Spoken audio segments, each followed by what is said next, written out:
warna-warni dipangan bareng karo wedang jahe.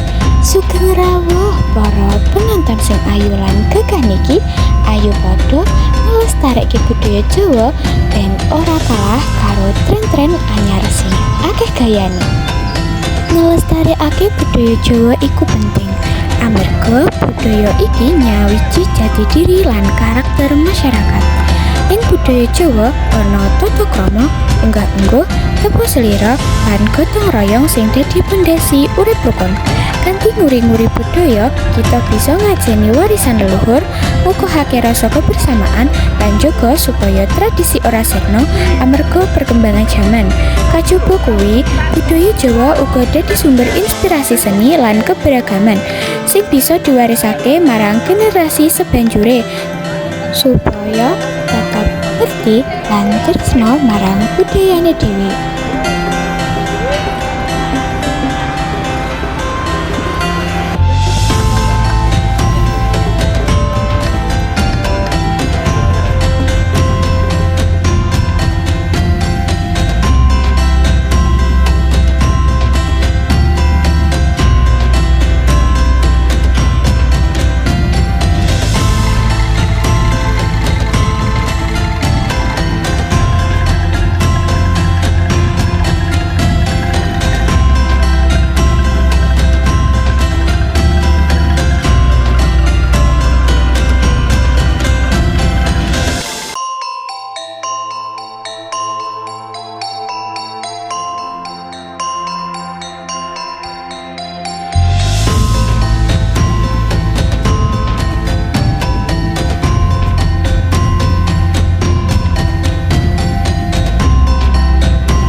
Budaya mitung dina utawa acara slametan sawise wong tilar donya nganti tekan dina kepitu iku wis ana wiwit jaman kuno.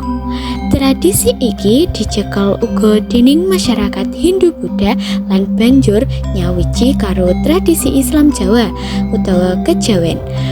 Masyarakat Jawa percaya yen rawuh sing seda isih ana ning sakubenge keluarga nganti 7 dina. Mula keluarga ngadeni slametan kanggo dedonga supaya roh entuk katentreman, nyuwun pangapura marang Gusti, nglumpukke sedulur lan tetangga supaya ana rasa guyub lan kuat bareng ngadepi susah. Acara iki biasane kalebu maca doa, tahlil utawa wajengan gumatung budaya saben daerah.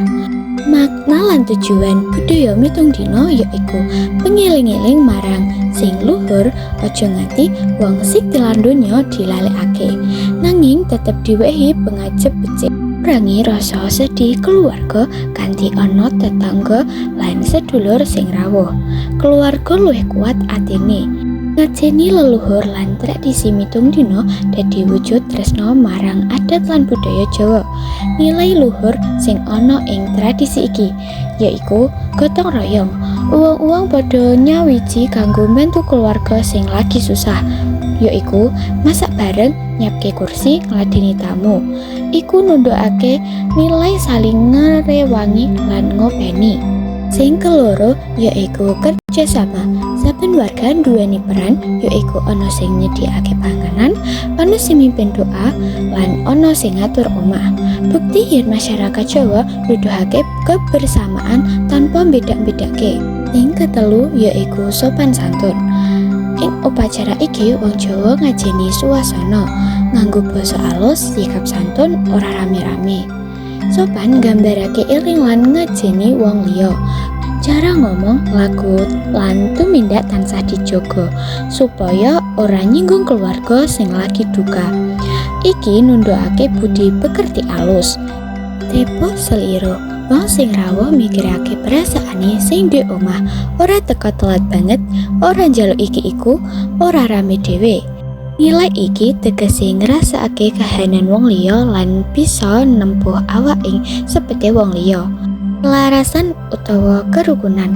Liwat mitung dino, masyarakat njaga keselarasan antar wong urip, tradisi lan nilai spiritual.